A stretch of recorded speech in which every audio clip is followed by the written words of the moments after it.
what you want to say to become inspired in your life, to have all of your thoughts break their bonds, is this: what I desire, which is aligned with Spirit, is on its way.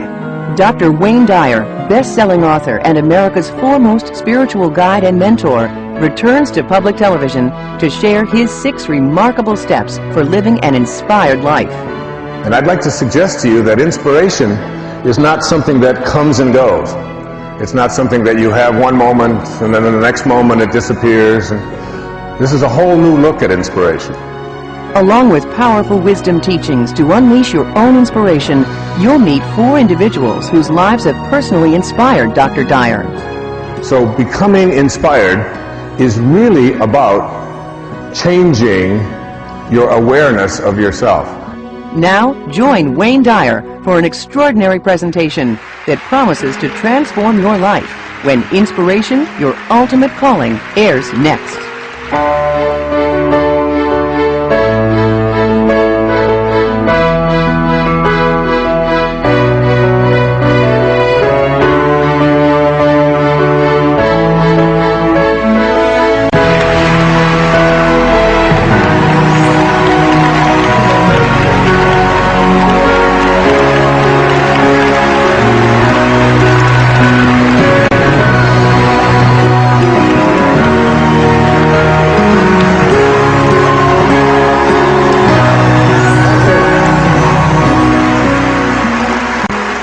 Thank you so much.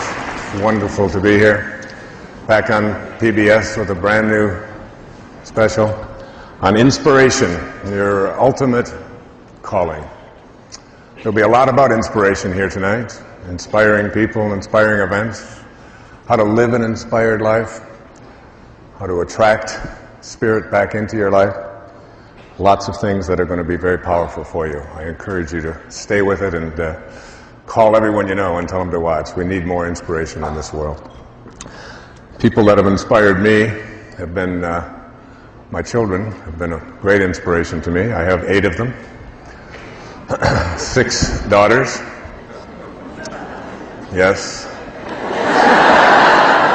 And 2 sons. And back in the 1960s, when I was studying for my doctoral studies in Detroit at Wayne State University, I used to listen to music, and a group of kids came over to this country from a little town just outside of London called Liverpool. Some of you may have heard of them. And they used to sing a song, the Beatles did. It was called Will You Still Want Me? Will You Still Love Me? What? When I'm 64, right? And I used to think at that time in my 20s that I didn't really understand that song. Didn't think it would have any meaning at all. I thought no one even ought to be allowed to live that long. So it just didn't resonate to me. But then, lo and behold, it happened to me. Turned around and 64 was here. And I wasn't able to be with my children at the time of that birthday. I was speaking in Durham, North Carolina that night.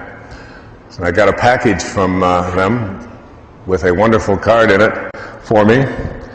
And I thought, you know, maybe all of this work that we've done with these children, with my wife and I, and trying to teach them about spirit and higher consciousness and loving and being close to God and spirit, was coming true, because they sent me this beautiful card. It said inside of this birthday card is a very special message from God. And I opened it up and it said, see you soon.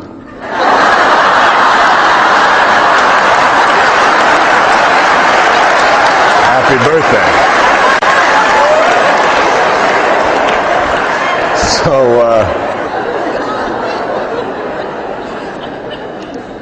there it is.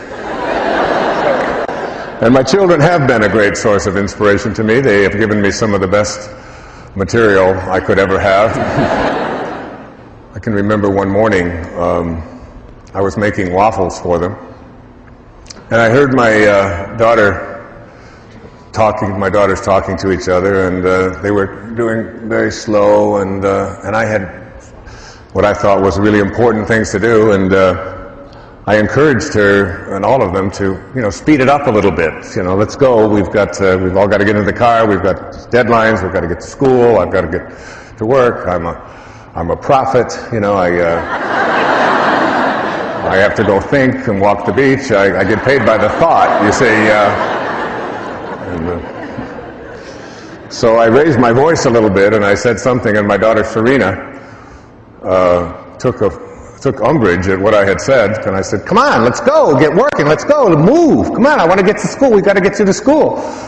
And she just stood up and she put her hands on her hips and looked at me and said, "I wonder what all those people would think of Mr. Positive if they could see him here this morning."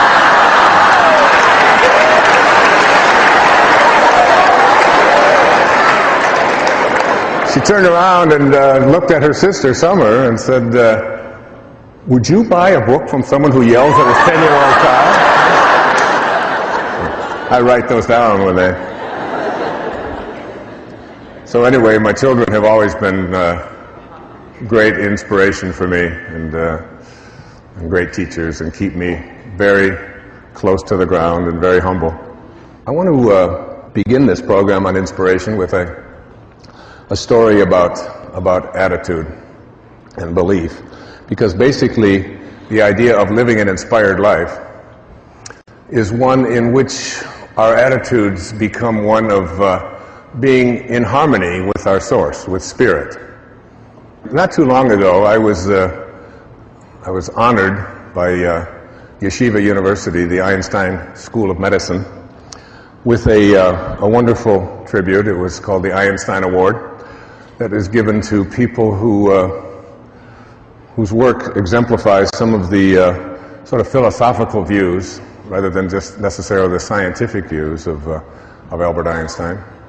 And I was invited there, and I gave a lecture to the staff and did rounds and spent a day there at this wonderful School of Medicine in a psychiatric hospital in New York.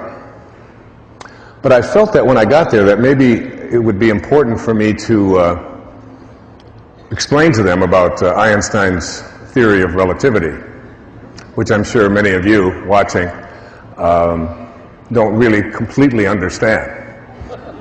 That everything is really relative. I mean, there was a great Chinese philosopher who once said, his name was Lao Tzu, he said, "I went to sleep and I dreamt that I was a butterfly. And then I awoke. And now I don't know. Am I a man who was dreaming that he was a butterfly? Or am I a butterfly dreaming that I'm a man? It could be either way." And Einstein said, "It's all relative. It's all relative." And I thought about that, and I thought perhaps I could help these doctors and everyone to understand, since they were working at a place named after Dr. Einstein, I could explain to them about how to apply this theory. And I have a theory about relativity that goes like this: all things being relative, in a bowl of soup, this is a lot of hair. What do you think? Really? You understand? If you were in a restaurant and you ordered a bowl of soup and you got this much hair in it, you would call the waiter over and you would say, "Excuse me, what? That's a lot of hair." That's the way I look at it. All right? It's all relative, and it's all how you believe and what you believe. As we move into this idea of inspiration, I'd like to suggest to you that you have a mind that is open to everything and attached to nothing.